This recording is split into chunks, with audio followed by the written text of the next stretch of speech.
नमस्कार साथियों, साहित्य संदूक चैनल में आप सभी का हार्दिक अभिनंदन है।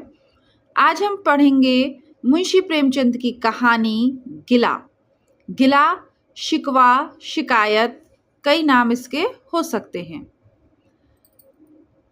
जीवन का बड़ा भाग इसी घर में गुजर गया, पर कभी आराम न नसीब हुआ।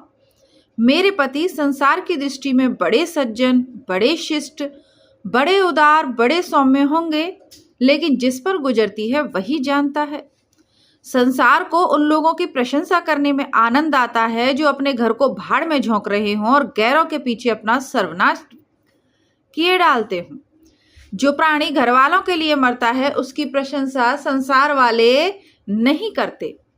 वह तो उनकी दृष्टि में स्वार्थी है, कृपण है, संकीर्ण हृदय और आचार भ्रष्ट है। इसी तरह जो लोग बाहर वालों के लिए मरते हैं उनकी प्रशंसा घर वाले क्यों करने लगे? अब इन्हीं को देखो।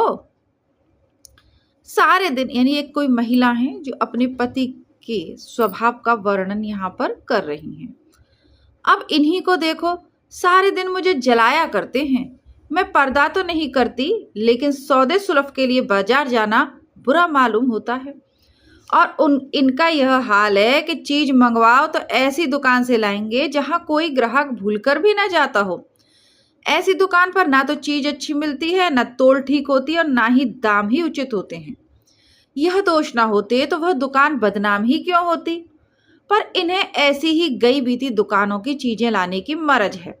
बार बार कह दिया, साहब किसी चलती हुई दुकान से सौदा लाया करो, वहां माल अधिक खपता है, इसलिए ताजा माल आता रहता है।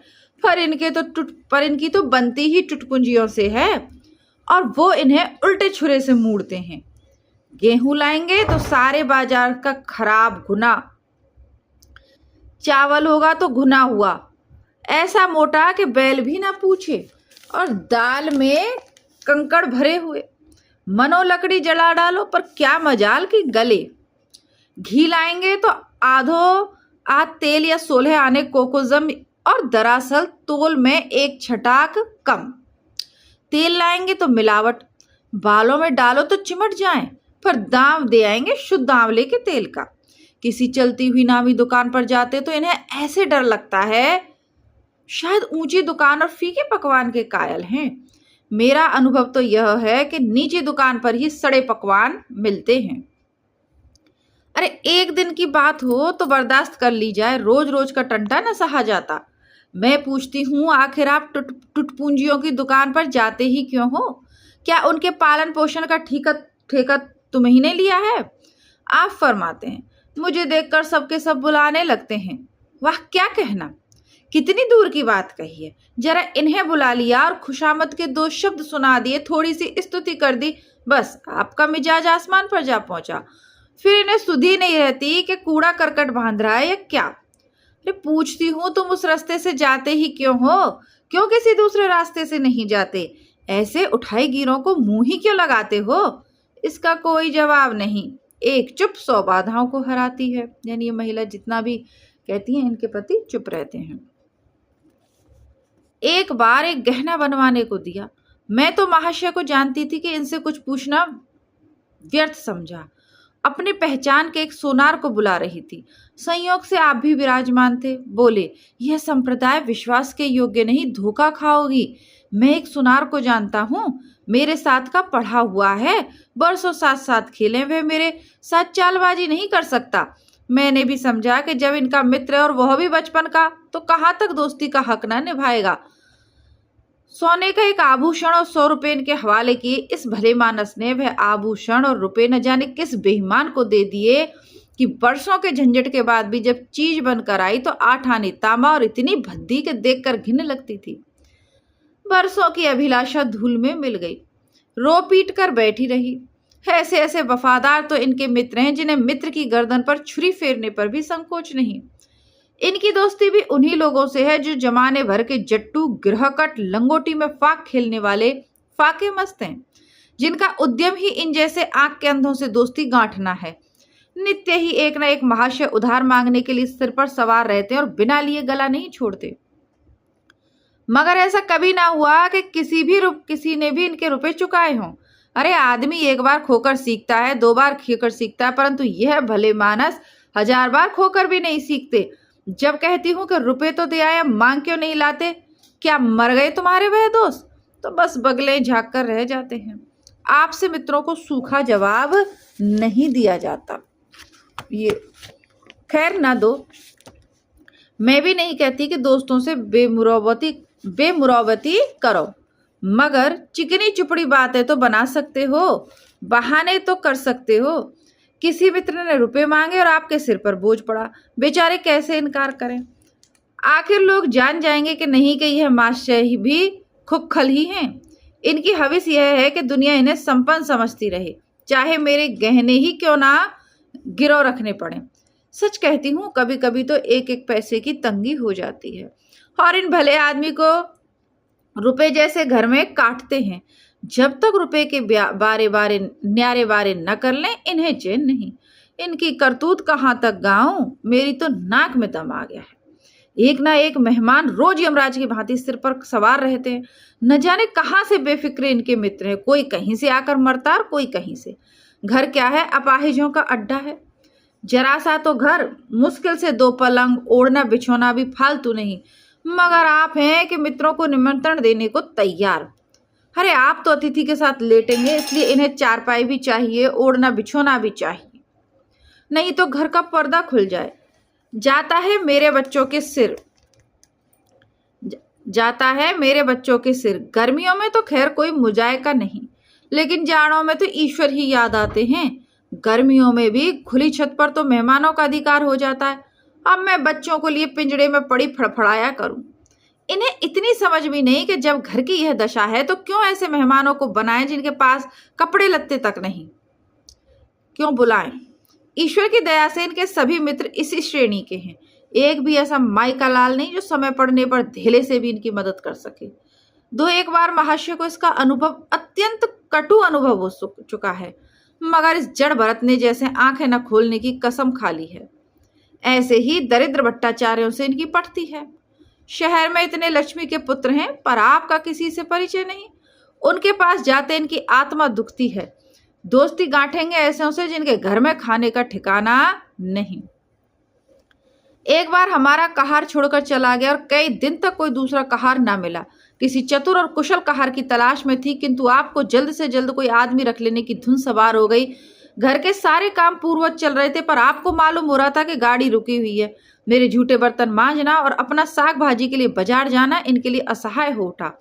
एक दिन जाने कहाँ से एक बांगड़ू को पकड़ लाए। उसकी सूरत कह देती है कि कोई जांगलू है, मगर आपने उसका ऐसा बखान किया कि क्या कहूँ। बड़ा होशियार है, बड़ा आज्ञाकारी, परले सिर का मेहनती, गजब का सलीकेदार और बहुत ही ईमानदार। खैर मैंने उसे रख लिया। मैं बार बार क्यों इनकी बातों में आ जाती हूँ, इसका मुझे स्वयं आश्चर्य है। यह आदमी केवल रूप से आदमी है, आदमियत के और कोई लक्षण इसमें न है। आदमियत के और कोई लक्षण उसमें न थे। किसी काम की तमीज नहीं, बेईमान न था पर गधा बल दर्जे का। बेईमान होता तो कम से कम इतनी तस्कीन तो होती कि खुद खा जाता। अभागा दुकानदारों के हाथों लुट जाता था। 10 तक की गिनती उसे ना आती। 1 रुपया देकर बाजार भेजू तो संध्या तक हिसाब न समझा सके। क्रोध पी पी कर रह जाती, रक्त खोलने लगता, दुष्ट के कान उखाड़ लूं। मगर इन महाशय को कभी उससे कुछ कहते नहीं देखा। डांटना तो दूर की बात है। आप नहा धोकर धोती छांट रहे हैं और वह दूर बैठा तमाशा देख रहा है।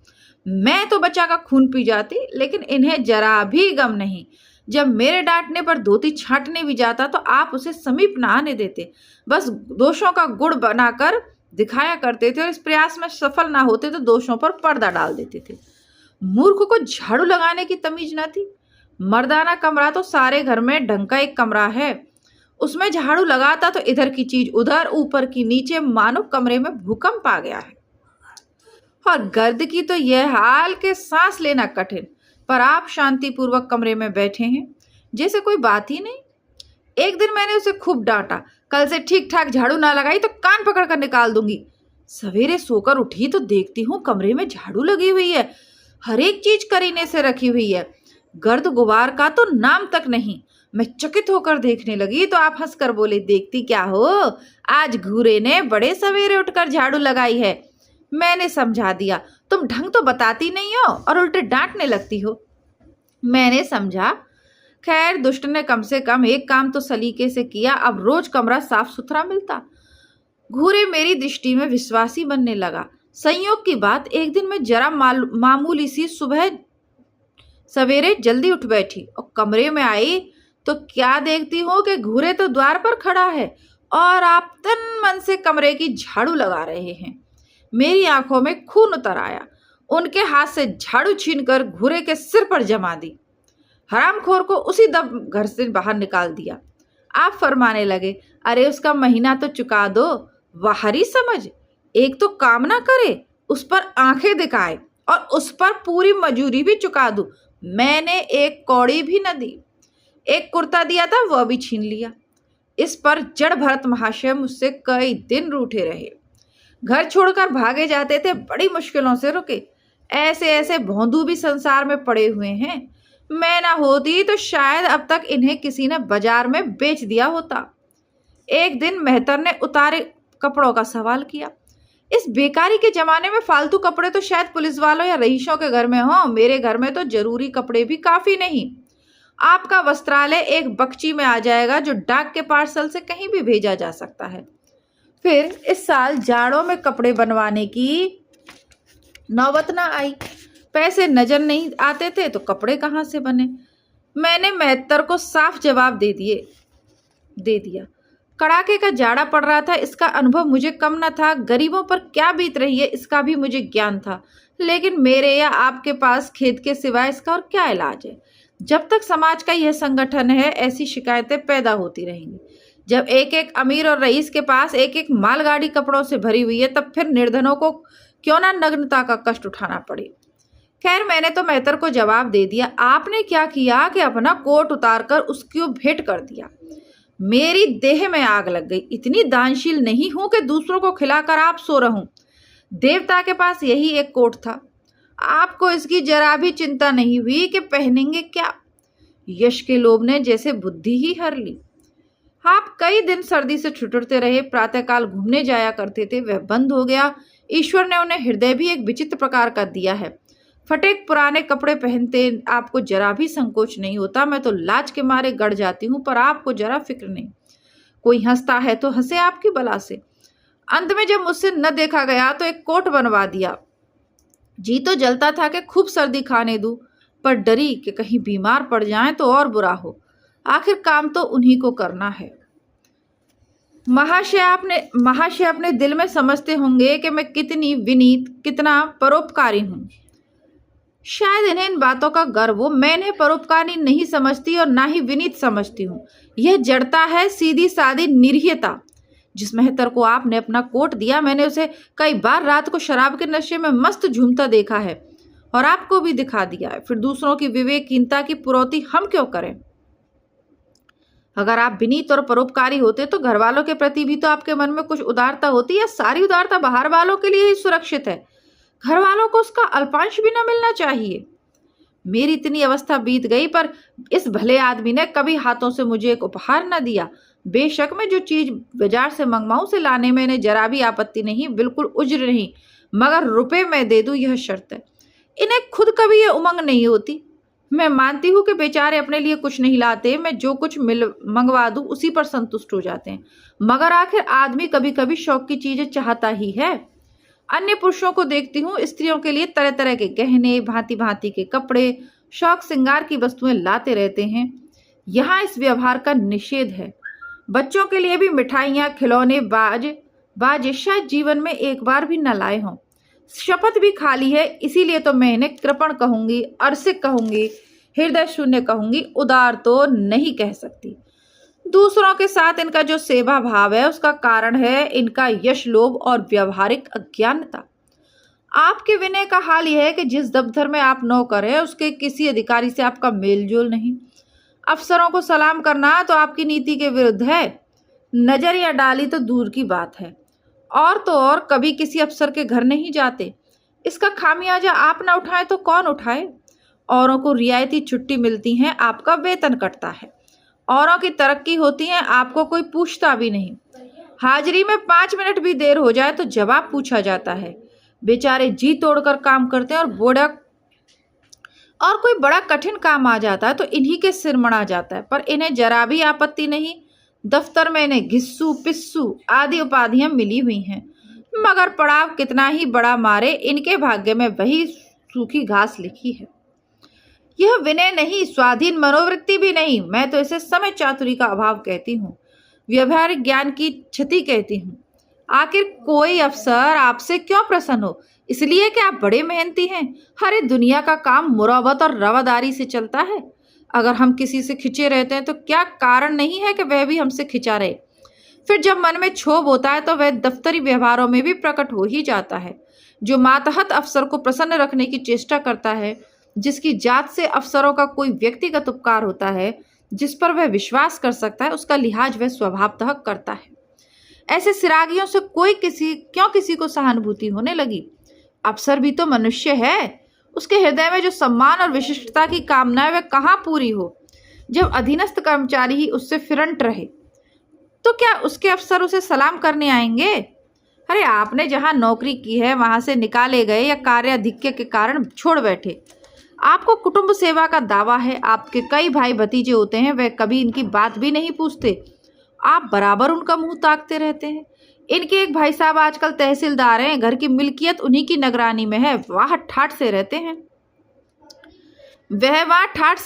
मोटर रख ली है, कई नौकर चाकर हैं, मगर यहाँ भूले से भी पत्र नहीं लिखते। एक बार हमें रुपए की बड़ी तंगी हुई, मैंने कहा अपने भ्राता जी से क्यों नहीं मांग लेते? कहने लगे उन्हें क्यों चिंता में डालो, उन्हें भी तो अपना खर्च है, कौन सी ऐसी बचत हो जाती होगी। जब मैंने बहुत मजबूर किया तो आपने पत्र लिखा। मालूम नहीं पत्र में क्या लिखा, पत्र लिखा था या मुझे चकमा दे दिया था। रुपए ना आने थे, ना आए। कई दिनों बाद मैंने पूछा, कुछ जवाब आया श्रीमान के भाई साहब के दरबार से। आपने रुष्ट होकर कहा कि अभी पत्र लिखे समय ही कितना हुआ है, 1 सप्ताह भी तो नहीं बीता। 1 सप्ताह और बीत गया मगर जवाब नदारद। अब आपका यह हाल है कि मुझसे कुछ बातचीत करने का अवसर ही नहीं देते। इतने प्रसन्न चित्त नजर आते हैं कि क्या कहूँ। बाहर से आते हैं तो खुश खुश, कोई ना कोई शिगुफा लिए हुए। मेरी खुशामद भी खूब हो रही है, मेरे मैके वालों की प्रशंसा भी हो रही है, मेरे गृह बंधन का बखान भी असाधारण रीति से किया जा रहा है। मैं इन महाशय की चाल समझ रही थी। ये सारी दिलजोई केवल इसलिए थी कि श्रीमान के भाई साहब के विषय में कुछ पूछना बैठो। सारे राजनीतिक, आर्थिक, सामाजिक और आचारिक प्रश्नों की मुझसे व्याख्या की जाती थी, इतने विस्तार और गवेषणा के साथ कि विशेषज्ञ भी लोहा मान जाए, केवल इसलिए कि मुझे वह प्रसंग उठाने का मौका न मिले। लेकिन मैं भला कब चूकने वाली थी, जब पूरे 2 सप्ताह गुजर गए और बीमे के रुपए भेजने की मिति मौत की तरह सिर पर सवार हो गई, तो मैंने पूछा, क्या हुआ? तुम्हारे भाई साहब के श्रीमुख से कुछ फरमाया या अभी तक पत्र नहीं पहुंचा? आखिर घर की जायदाद में हमारा भी कुछ हिस्सा है या नहीं, या हम किसी लौंडी दासी की संतान हैं? 500 रुपये साल का नफा तो 10 साल पहले था, अब तो 1000 से कम ना होगा। पर हमें कभी एक कानी कौड़ी भी नहीं मिली। मोटे हिसाब से हमें 2000 मिलना चाहिए। 2000 ना हो तो 1000 हो, 500 हो, 250 हो, कुछ तो हो। अरे कुछ ना हो तो बीमा के प्रीमियर भर के तो हो। तहसीलदार साहब की आमदनी हमारी आमदनी की चौगुनी है। रिश्वतें भी लेते हैं तो फिर क्यों हमारे रुपए नहीं दे देते? आप हैं हाँ हाँ करने लगे, कहने लगे, अरे बेचारे घर की मरम्मत करवाते हैं, बंधु बांधवों का स्वागत सत्कार करते हैं, नातेदारियों में भेंट भाट भेजते हैं, और कहाँ से लावें जो हमारे पास भेजें? बाहरी बुद्धि। मानो जायदाद इसलिए होती है कि उसकी कमाई उसी में खर्च हो जाए। इस भले आदमी को तो बहाने गढ़ने भी नहीं आते। मुझसे पूछते तो मैं 1 नहीं 1000 बता देती, एक से एक बढ़कर कह देते। घर में आग लग गई, सब कुछ स्वाहा हो गया, चोरी हो गई, तिनका तक ना बचा, 10,000 का अनाज भरा था, उसमें घाटा रहा, किसी से फौजदारी हो गई, दिवाला पिट गया। आपको सूझी भी तो लचर सी बात, तकदीर ठोंक कर बैठी रही। अरे पड़ोस की एक महिला से रुपए कर्ज लिए, तब जाकर काम चला। फिर भी आप भाई भतीजों की तारीफ के पुल बांधते हैं तो मेरे शरीर में आग लग जाती है। ऐसे कौरवों से ईश्वर बचाए। ईश्वर की दया से आपके 2 बच्चे हैं, 2 बच्चियां भी हैं। ईश्वर की दया कहूं या कोप कहूं, सबके सब ऊधमी हो गए कि खुदा की पनाह। मगर क्या मजाल है कि ये भौंदू किसी को कड़ी आंखों से देखे। रात के 8 बज गए हैं, युवराज अभी घूम कर नहीं आए। मैं घबरा रही हूँ। आप निश्चिंत बैठे अखबार पढ़ रहे हैं। यानी 4 बच्चे हैं, 2 लड़के लड़कियां। वो बड़ा लड़का आता नहीं है तो वो व्यंग में युवराज कह रही हैं। झल्लाई हुई जाती हूँ और अखबार छीन कर कहती हूँ, जरा जाकर देखते क्यों नहीं कि लौंडा कहाँ रह गया। न जाने तुम्हारा हृदय कितना कठोर है। ईश्वर ने तुम्हें संतान ही न जाने क्यों दे दी। पिता का पुत्र के साथ कुछ तो धर्म है। तब आप भी गर्म हो जाते। अभी तक नहीं आया, बड़ा शैतान है। आज बच्चा आते हैं तो उनके कान उखाड़ लेता हूं, मारे हंटरों के खाल उधेड़ कर रख दूंगा। यों बिगड़कर तैश के साथ आप उसे खोजने निकलते हैं। संयोग की बात है, आप उधर जाते हैं और इधर लड़का आ जाता है। मैं पूछती हूँ, तो किधर से आ गया? तुझे वह ढूंढने गए हुए हैं। देखना आज कैसी मरम्मत होती है। यह आदत ही छूट जाएगी। दांत पीस रहे थे, आते ही होंगे। छड़ी भी उनके हाथ में है। तुम इतने अपने मन के हो गए हो कि बात नहीं सुनते। आज आटे दाल का भाव मालूम होगा। लड़का सहम जाता है और लैंप जलाकर पढ़ने बैठ जाता है। महाशय जी 2 घंटे बाद घर लौटते हैं, हैरान परेशान बदहवास। घर में पांव रखते ही पूछते हैं, आया कि नहीं। मैं उनका क्रोध उत्तेजित करने के विचार से कहती हूँ, आकर बैठा तो है, जाकर पूछते क्यों नहीं। पूछ कर हार गई थी कि कहाँ गया था। कुछ बोलता ही नहीं। आप गरज कर बोलते, मुन्नो यहाँ आओ। लड़का थर थर कांपता हुआ आंगन में आकर खड़ा हो जाता है। दोनों बेटियां घर में छिप जाती हैं कि कोई बड़ा भयंकर कांड होने वाला है। छोटा बच्चा खिड़की से चूल्हे की तरह झांक रहा है। आप क्रोध से बौखलाए हुए हैं, हाथ में छड़ी ही है। मैं भी वह क्रोधान्मत्त आकृति देखकर पछताने लगती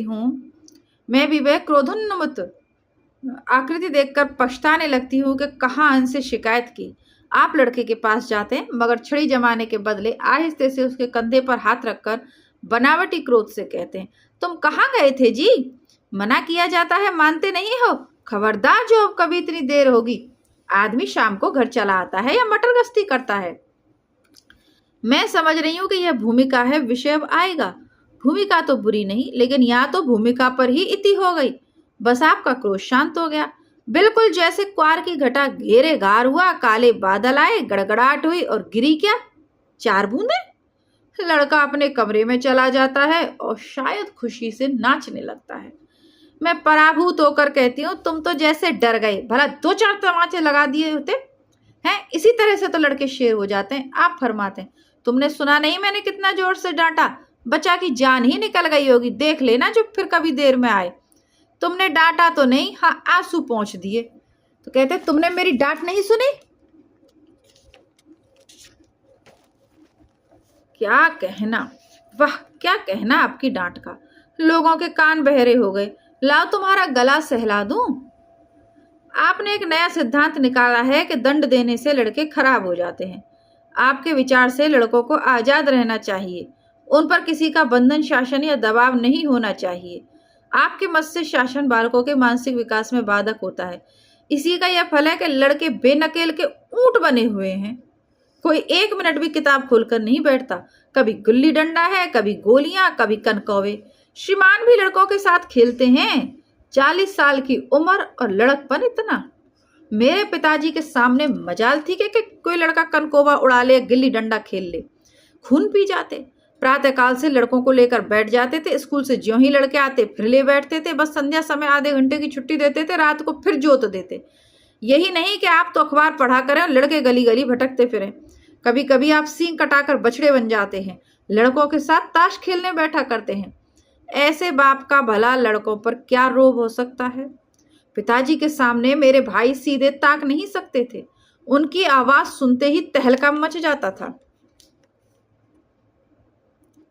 उन्होंने घर में कदम रखा और शांति का साम्राज्य हुआ। उनके सम्मुख जाते लड़कों के प्राण सूखते थे। कई बार चीजें मिसप्रिंट होती हैं, तो जैसे उसके सम्मुख, तो इसकी जगह उनके बोल देती हूँ मैं। तो एक शब्द को 2 बार बोलती हूँ। तो ऐसा नहीं है कि उच्चारण की गलती होती है, कई बार प्रिंट भी गलत होता है, जिसे मैं सही करके पुनः बोलती हूँ। क्योंकि पूरी लाइन पढ़ने पे समझ में आता है कि भाई यहाँ पे मिसप्रिंट है, तो उसको सही करके मैं आपको सुनाती हूँ। तो इसीलिए कई बार एक लाइन अथवा एक शब्द में 2 बार बोल देती हूँ।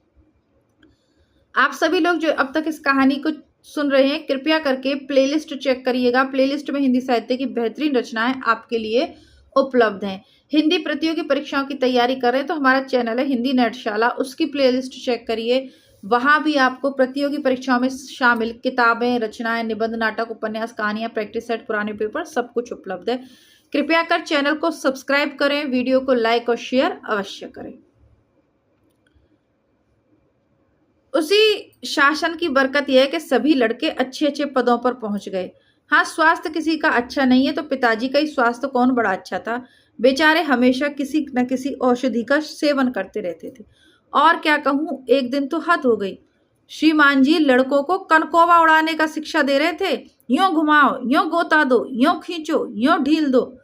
अरे ऐसा तन मन से सिखा रहे थे मानो गुरु मंत्र दे रहे हो। उस दिन मैंने इनकी ऐसी खबर ली कि याद करते होंगे। अजी तुम कौन होते हो मेरे बच्चों को बिगाड़ने वाले? तुम्हें घर से कोई मतलब नहीं है ना हो, लेकिन आप मेरे बच्चों को खराब ना कीजिए, बुरी बुरी आदतें ना सिखाइए। आप उन्हें सुधार नहीं सकते तो कम से कम बिगाड़िए मत। लगे बगले झांकने। मैं चाहती तो कि एक बार यह भी गर्म पड़े तो अपना चंडी का रूप दिखाऊं, पर यह इतना जल्दी दब जाते हैं कि मैं हार मान जाती हूँ। पिताजी किसी लड़के को मेले तमाशे न ले जाते थे। लड़का सिर पटक कर मर जाए मगर जरा भी न पसीजते थे। और इन महात्मा जी का तो यह हाल है कि एक एक से पूछकर मेले ले जाते हैं। चलो चलो, वहां बड़ी बहार है, खूब आतिशबाजियां छूटेंगी, गुब्बारे उड़ेंगे, विलायती चरखियां भी हैं, उन पर मजे से बैठना। और तो और आप लड़कों को हॉकी खेलने से भी नहीं रोकते। यह अंग्रेजी खेल भी कितने जानलेवा होते हैं। क्रिकेट, फुटबॉल, हॉकी, एक से बढ़कर एक घातक। गेंद लग जाए तो जान लेकर ही छोड़े। पर आपको इन सभी खेलों से प्रेम है। कोई लड़का मैच में जीत कर आ जाता है तो ऐसे फूल उठते हैं मानो किला जीत कर आया हो। आपको इसकी जरा भी परवाह नहीं कि चोट चपेट आ गई तो क्या होगा।